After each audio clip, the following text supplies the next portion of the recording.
అంటే వాళ్ళు మేడంని చేయి కట్టేసి నోట్లో గుడ్డ పెట్టేసి పెట్టడం జరిగింది. యూజువలీ అది ఒక మోడస్ ఆపరండి.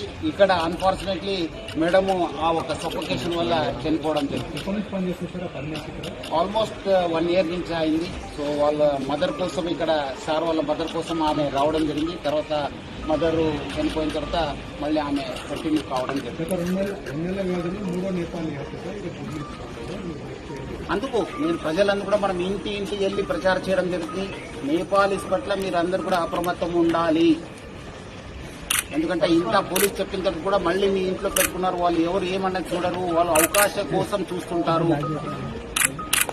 సో అందుకు ఇక్కడ ఒకటే కాదు, బెంగళూరులో అయింది, బాంబేలో అయినావు, పూణేలో అయినావు. సో జాగ్రత్త ఉండాలని చెప్పి నేను ప్రజలందరూ కూడా కోరుతున్నాను.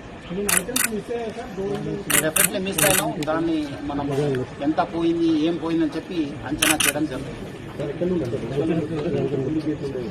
ఇక్కడ నుంచి వచ్చారు, సైడ్ గేటింగ్ కదా, పార్క్ గేట్ నుంచి రావడం జరిగింది.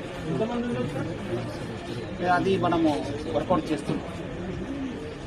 కొన్ని వివరాలను నేను బయట పెట్టలేము, కొంత ఇన్వెస్టిగేషన్ కోసము మనం చేస్తున్నాం. డెఫినెట్లీ మీకు అప్డేట్ ఇస్తాను. చెప్తాను, మళ్ళీ చెప్తాను మీకు ఈవినింగ్ దాకా. మళ్ళీ రిపోర్ట్